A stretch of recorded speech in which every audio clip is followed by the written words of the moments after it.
Major General James Mingus, and the Division Command Sergeant Major Cliff Burgoyne, and paratroopers past and present, we welcome you to the 82nd Airborne Division's 25th Anniversary Green Ramp Memorial Ceremony. The color guard, firing party, and ushers for today's ceremony are from the 1st Brigade Combat Team and the 3rd Brigade Combat Team, the two units that suffered casualties on that day. Please rise for the playing of the National Anthem by the 82nd Airborne Division Band and remain standing for the invocation by the 82nd Airborne Division Chaplain, Colonel Cook.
Dear Lord, thank you for your presence with us today, as we are gathered here to remember the horrific crash at Green Ramp 25 years ago.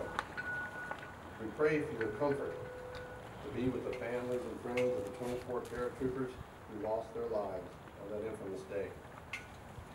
Keep their hearts in your hands as this anniversary brings back memories.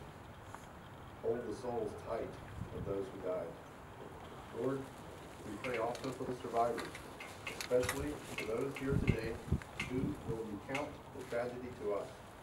Their heroism is great, as so many sacrifice their lives and bodies to save and care for their wounded airborne buddies. This is the spirit of the Airborne.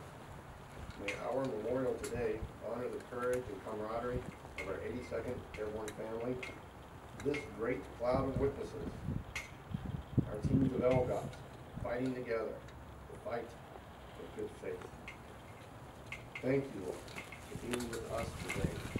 In thy name we pray. Amen. Please be seated. Ladies and gentlemen, we would like to take a moment to thank our distinguished visitors for being with us today, but most importantly, we are honored to have with us today families of those lost, our survivors, and the first responders of that tragic day. On March 23rd of 1994, one of the worst accidents in military history marked the greatest loss of life in a single day for the 82nd Airborne Division since the Battle of the Bulge. The morning of March 23rd, 1994 was bright and sunny, with low winds, perfect conditions for an airborne operation. At approximately 2 p.m. local time, while paratroopers of the division conducted sustained airborne training, an F-16 collided with the C-130 over Green Ramp. The pilots lost control of the F-16 and ejected while the jet collided with the tarmac and rolled through a parked C-141. The collision turned the F-16 into what some described as a rolling ball of fire. 55,000 gallons of fuel, live 20mm rounds from the F-16 had been ignited, causing fire, shrapnel, and bullets to fly in every direction. Paratroopers ran for cover, but in the scramble, many could not avoid the fire and destruction. The paratroopers' response to this mayhem was nothing short of heroic. The uninjured immediately began rendering life-saving aid and transporting the wounded to Womack Army Medical Center for treatment. The medical professionals at WWII immediately sprang into action, saving as many lives as possible. Those who could not be cared for in Fort Bragg were sent to other North Carolina hospitals and to Fort Sam Houston, Texas for treatment. Despite exemplary valor from paratroopers and medical professionals alike, the All-American Division lost 24 brave men, ranging from the rank of private to captain, ages 19 to 39. Many of these brave paratroopers died by sacrificing their body as shields in order to protect those who sought cover or those on the ground already injured that cannot avoid being struck by flying debris. The names of those who died are immortalized on the 82nd Airborne Division Training Death Memorial before you. Ladies and gentlemen, it is now my honor to introduce Lieutenant Colonel Retired Jay Nelson, a survivor from the 504th Parachute Infantry Regiment.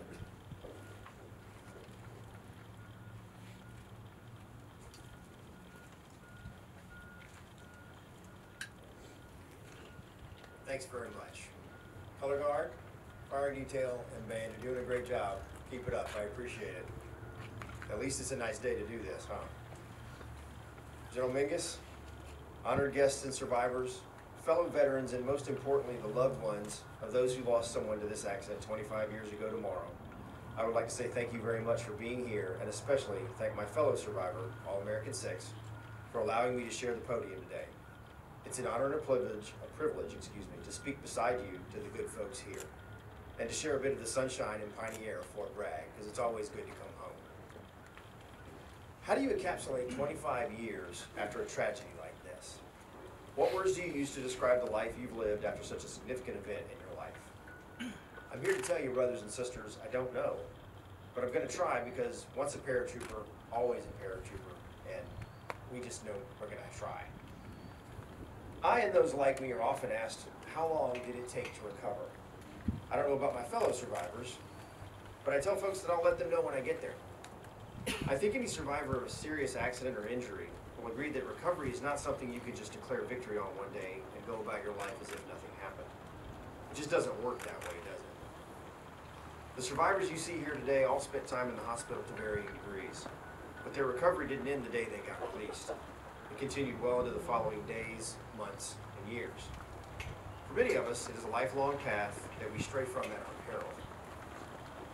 I think there's an expectation today that all things can be fixed in a certain time frame and that all will be well once the course of therapy or the recovery period has come to a conclusion. But that has not been my experience.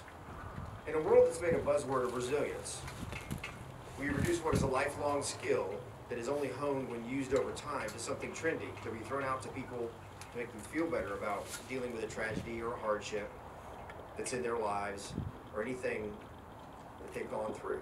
But that misses the point, doesn't it? Recovery is a process. For some, it's a lifelong process. And for others, not so long. Resilience is a skill that needs to be used or it will be lost, just like airborne operations or marksmanship or PT. I hope today is a chance for all of us to get a few repetitions in on our resilience and our recovery. Because if the last 25 years have taught me anything, it's that we're all recovering from something. I hope this day to remember helps to heal some of the many wounds that may not have healed in these past years. I want to share a couple of stories with you. I met a woman whose son was killed at Green Ramp at the ceremony we held for the 20th anniversary. She shared with me that she had never been back to Bragg after she lost her son until that very day, the 20th anniversary. She wasn't the only one either. I met others who were in much the same situation and was touched by their honesty and the rawness of their emotions. Still, most of all, I was touched at just how much they appreciate our remembering their son or their husband. It is not just important, but it's crucial to the survival of organizations such as the 82nd to remember their dead. Not just for the immediate families of the fallen, but for the larger families of paratroopers that we are. We can't afford to forget, no matter how we lost our brothers and sisters, and I appreciate that this is being done today. To all of us who are hurting this day, let me offer this. First, let me say thank you and well done for being here. Whether it's your first time or your 25th time honoring these paratroopers, you're welcome here with your family. Don't hesitate to come back again and sit with them here in this museum, because that's what it's here for. Second, let me offer that it's okay to shed a tear. Let me say that again. I actually have permission from the Sergeant Major of the division. It's okay to cry. I know that's tough for us paratroopers, but I think we can handle it. This was, after all, one of those rare bad days to be a paratrooper. There aren't that many. I think I'll get some agreement from some folks out there. And it's okay to say amen as well. But it was a rare bad day to be a paratrooper. And any loss of life in its prime is a tragedy. So go ahead and feel it. Let it out. I've also found that it's the scars that nobody gets to see that run deepest. Now, we would be remiss if we did not pause to remember those we lost that day. We're going to read the names and render honors shortly, but I want to comment on 4 of these men that I knew and that I served with. Private First Class Paul Finnegan, Private First Class Mark Fritsch were both in Delta Company with me. They were like two peas in a pod. They were always hanging around together. I remember getting to know them both one afternoon in the motor pool before we went to JRTC that February. They both liked to golf, and we had a long discussion about our short games, putting, and I lamented the fact that I couldn't hit it straight off the tee. Finnegan, who had played golf for his high school, told me that it would be okay, they would come around, and Fritch agreed. As I recall, that was Fritch's first jump in the division. Staff Sergeant Charles Elliott was one of my section leaders, and I was privileged to be his platoon leader for a little over a year up until that point. He had been a rock as a subordinate leader the month before at JRTC and a mentor the whole time I was in the company. Now, Staff Sergeant Elliott was one of those section leaders, one of those NCOs that every LT prays for. He was competent, proficient, fit, tough, caring. Most of all, he was patient. Patient with his new LT, and with a good sense of humor and willing to teach the new LT a thing or two, which came in handy for somebody like me at that time very much. He had recently passed Jumpmaster School, and we were extremely proud of him and looking forward to working with him as one of our Jumpmasters. Captain Chris Dunaway led the platoon that I was currently leading before I got to Delta Company. And Chris and his wife, Jan, went to chapel with us here on post and was another mentor and friend that I have missed greatly since he passed. As smart as he was grounded and always had time to counsel. Despite being the Italian S1, or the battalion S1, excuse me, he never seemed rattled or hurried. He was always settled, and he always had a smile. If any of these stories sound familiar, then you know paratroopers. Over the past 25 years, I've shared my story numerous times, and the commonality of the experience, the very fact that this took place in Green Ramp, which I think is central to the Fort Bragg experience, has resonated with many of the folks that I've spoken with. As one colonel put it a few years back, that could have been any of us. Brothers and sisters, a terrible tragedy happened at Green Ramp 25 years ago, but it did not beat us. It did not defeat us. Soon thereafter, the Devils in Baggy Pants of the 1st Brigade assumed mission, ready to go to war anywhere in the world with 18 hours notice. Soon after the dust settled, the healing began, and those of us that survived started the long road to recovery, while those who lost loved ones here began their own road to recovery. Then, as now, I only wish that I had the words to comfort them. But what I can do is honor the memories of the paratroopers we lost here by never forgetting their sacrifice, and by pausing to remember it every year this time.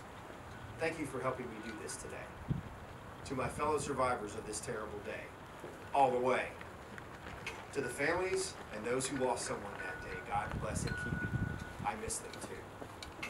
And I'd like to conclude by speaking to the current paratroopers here today of this great division, and just say never forget.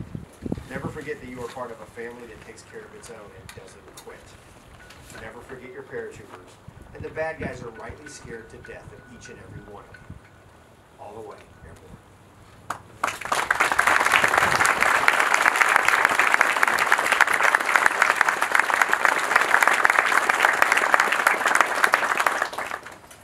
Ladies and gentlemen, Command Sergeant Major Jeffrey Bond, survivor from the 504th Parachute Infantry Regiment.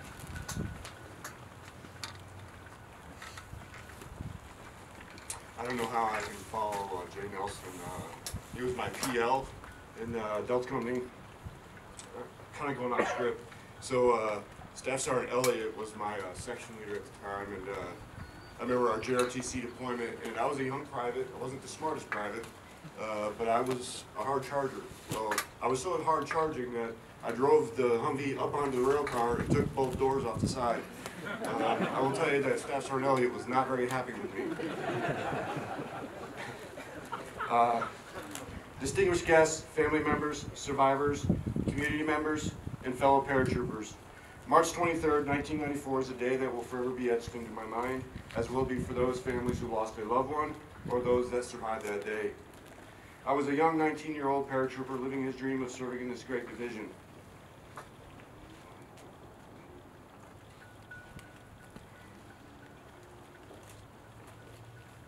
I remember my platoon sergeant telling me that day that there were some seats to jump. I acknowledged and I accepted and was ecstatic at the opportunity to gain experience. Any chance to jump is a great chance, and I think in today's Army you would realize that it doesn't come very often. We all know how that day ended up. I have no regrets for the path I chose. I will forever be a paratrooper. There is not a day that goes by that I don't think of those we lost. I am grateful to the 82nd Airborne Division, who has never forgotten our fallen. America's Guard of Honor took care of its own, sending grieving brothers and sisters to serve as funeral honors and lay our fellow paratroopers to rest.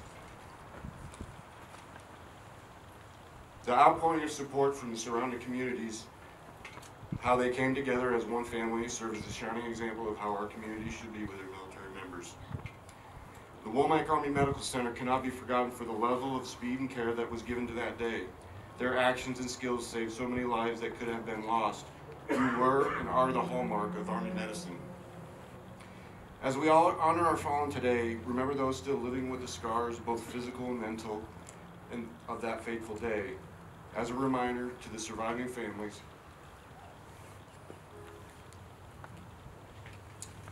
America's Guard of Honor are and still will always be your family. Strike hold all the way.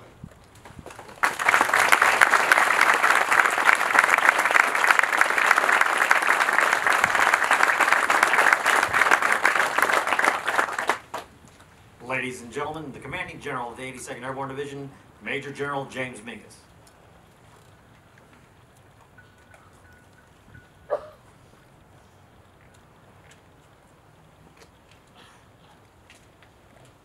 Yes, Beano Company, I do now wear glasses. I'm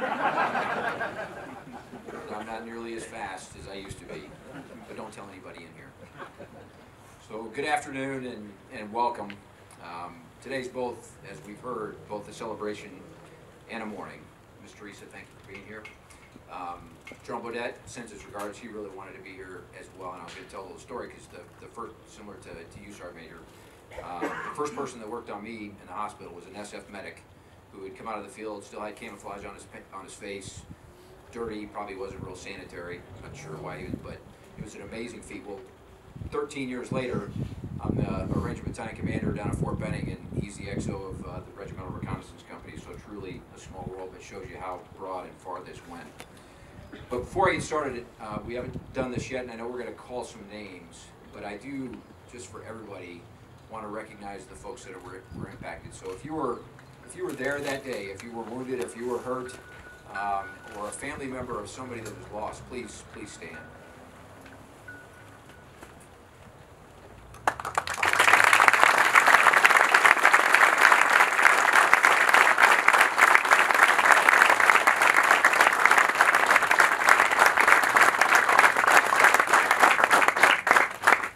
Thank you, because that's what today is all about.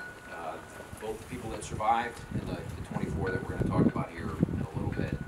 And there was also many others that were impacted. When you think about the folks in the hospital that had to deal with this, thousands and thousands around. So if you were here on Fort Bragg and were impacted emotionally, physically, or in some other way, would you please stand? Because I know that some don't have an appreciation for just how broadly this impacted. So if you could please stand.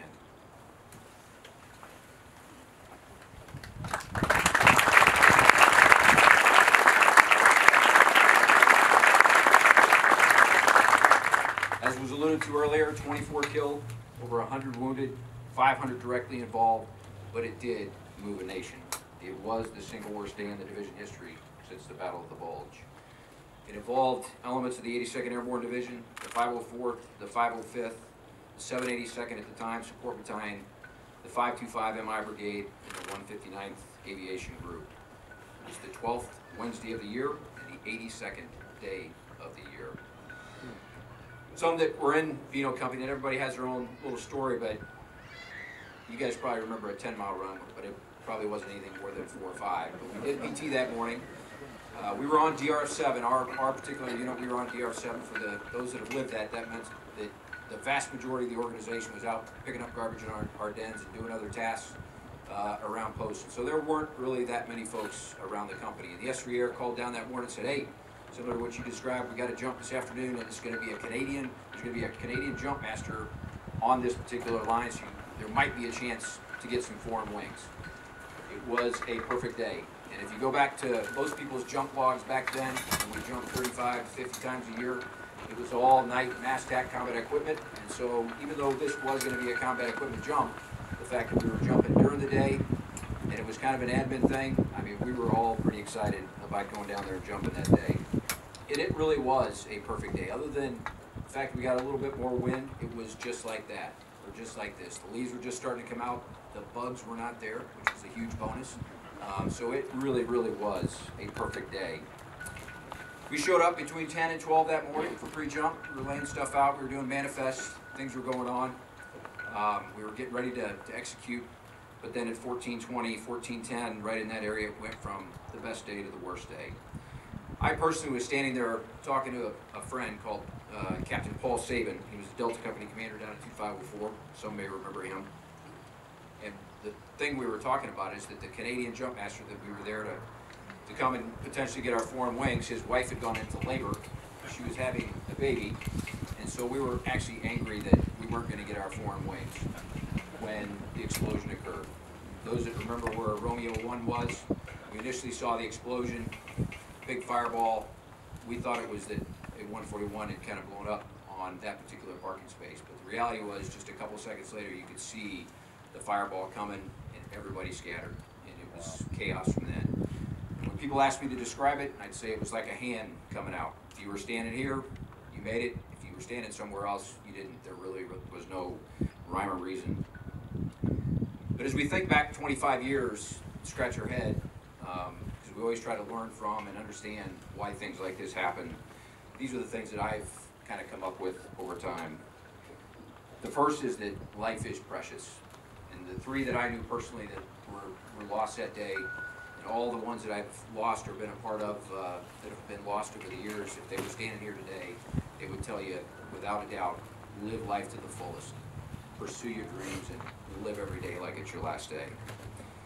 Soldiers will do what they are trained to do, and it was kind of alluded to. We wonder why we do immediate action drills and battle drills, and we hone the basics, and we hone all those things.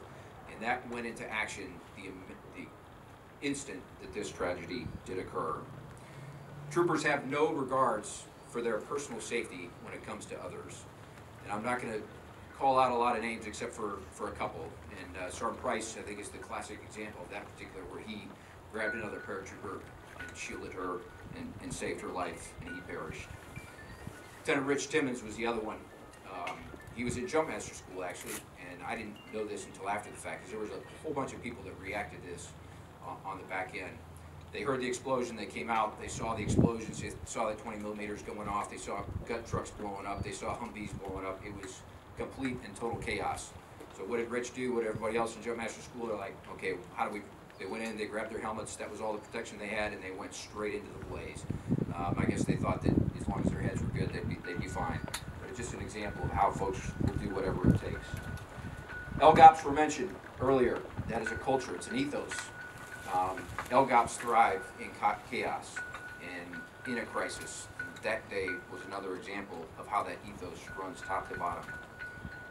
Leadership matters in a crisis, and it's rank immaterial. If you think the Ranger School where specialists and captains and sergeant majors and everybody's hanging out and the true leaders rise to the top, well, that day was no different.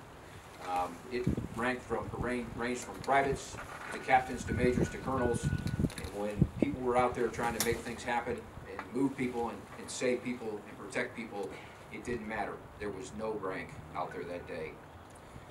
Leadership also matters in healing and recovery. And the one example I'll give there is that the Army has rules, but General Steele, our commanding general at the time, gave some pretty clear guidance up front, and that is that no matter what, we will take care of our families, and I think some rules were bent on that particular incident. Families and friends are also essential. It's the common event. Either family or other people that went through that common event with you, as kind of alluded to earlier, that's what's going to help you get through over the long haul.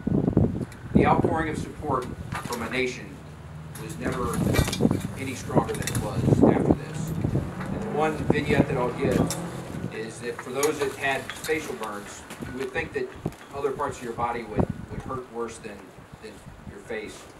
But there's one particular place on your face that is really, really painful, and for those who remember this, it was your lips. Remember that? If your lips happen to be burned, because everybody was trying to bring us this great food and great shower every day, and you couldn't open your mouth, and you couldn't chew, and you couldn't do things. And so somebody figured out that grapes, because all you had to do was just pop it in, and you could just chew it up, and it had no effect. Well, from then on, there was never a shortage of grapes that came from around the nation. The next one is that heroes come in all shapes and sizes.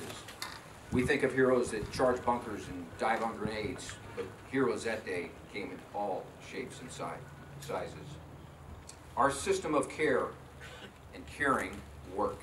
I had never been on the other side like many, because we were leaders at the time.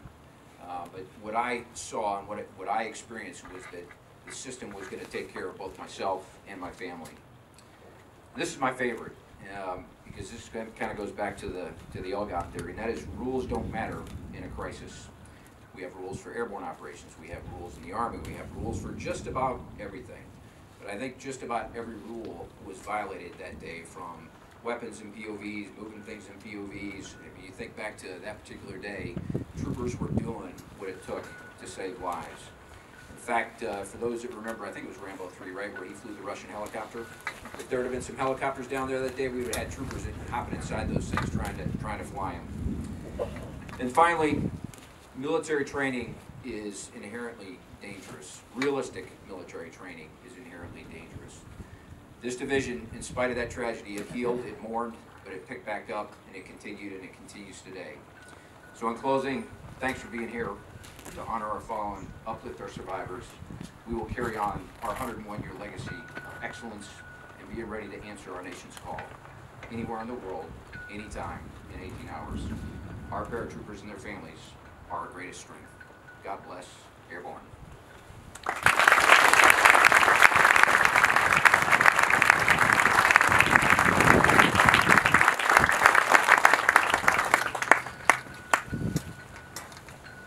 At this time, the commander of the 3rd Brigade, Colonel Sellers, and his Sergeant Major, Command Sergeant Major Teagle, will lay a wreath in honor of those paratroopers who paid the ultimate sacrifice on that fateful day.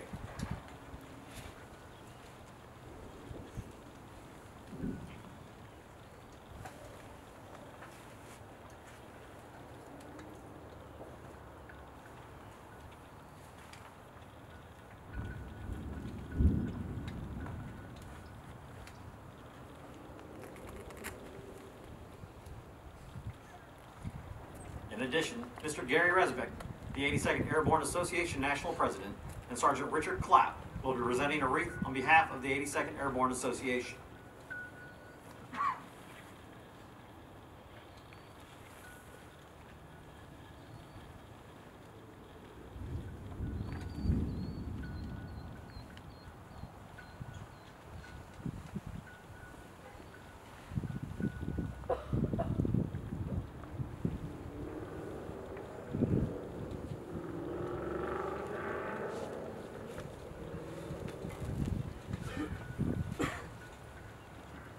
Ladies and gentlemen, please join us in observing a moment of silence in honor of our fallen paratroopers.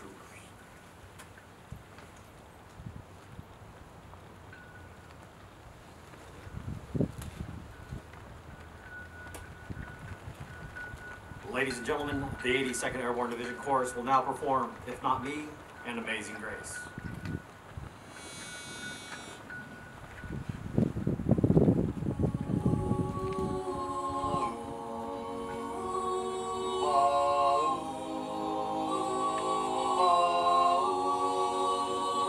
He said, Mama, I know you have a lot of plans for me. College in the fall, hey, I'm almost 18. Yeah, I've been doing lots of thinking about a lot of stuff.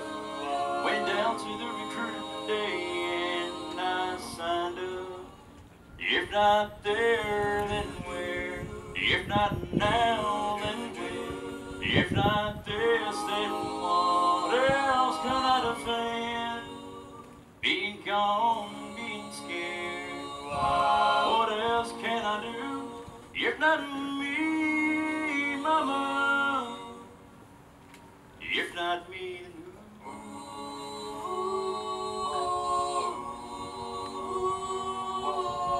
He's upstairs shaving, his clothes starched and pressed. Yeah, I'm out here praying, my mind is in a mess. I swear to God, these crazy ideas anyway. He just smiles and says, the way that I was raised. If not there, then when? If not now, then when? like they'll set what else could I defend? Be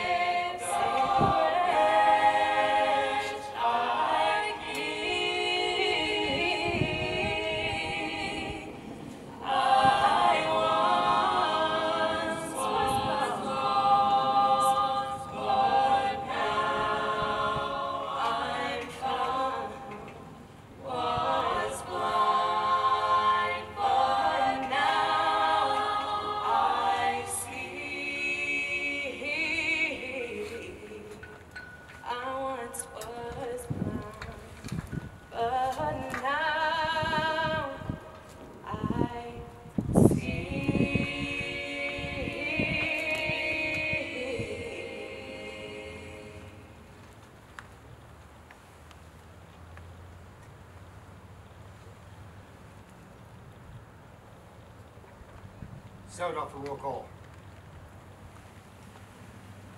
Major General James Mingus. Here, Sergeant Major. Lieutenant Colonel Jay Nelson. Here, Sergeant Major. Command Sergeant Major Jeffrey Vaughn.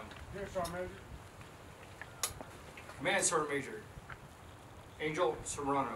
Here, Sergeant Major. Sergeant Major Tim Gavagon. Here, Sergeant Major. Sergeant First Class Brad Berry. Here, Sergeant. Sergeant Richard Clapp. Here, Sergeant Major. Specialist Carl Head. Here, Sergeant Major.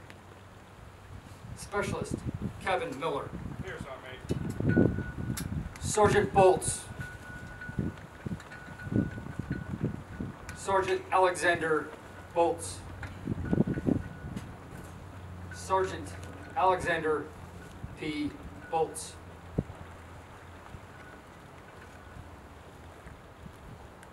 PFC Tommy J. Caldwell. Staff Sergeant Daniel Camargo. Specialist B. J. Surley. Specialist Sean M. Dixon. Captain Christopher D. Dunaway.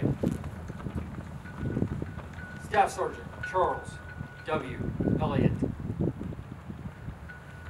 PFC Paul B. Finnegan. Private Mark E. Fritsch. Sergeant Gustavo E. Gallardo. Sergeant Mark G. Gibson. Captain Kenneth J. Galla. Private Philip J. Harvey. Sergeant James C. Howard. PFC Andrew J. Jones. Specialist Martin R. Lumbert. Sergeant Alan D. Miller. Sergeant Harry L. Mamola. Sergeant Gregory D.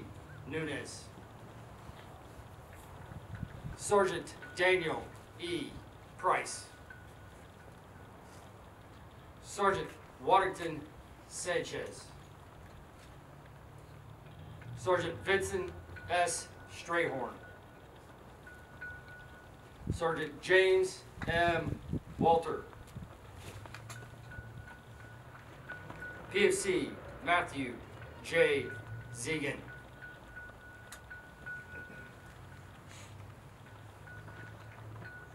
Please stand for the rendering of honors and remain standing for the benediction.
Lord, we commend unto you the souls lost at Green Ramp 25 years ago. We ask you to comfort the hearts of family and friends who still grieve their loss. Be with the survivors and grant them strength and resiliency for their service hearts. And please, Lord, allow our memorial today to heal the wounds of our souls and wipe away our tears until that glorious day when we are forever together with you. In Jesus' name I pray. Amen.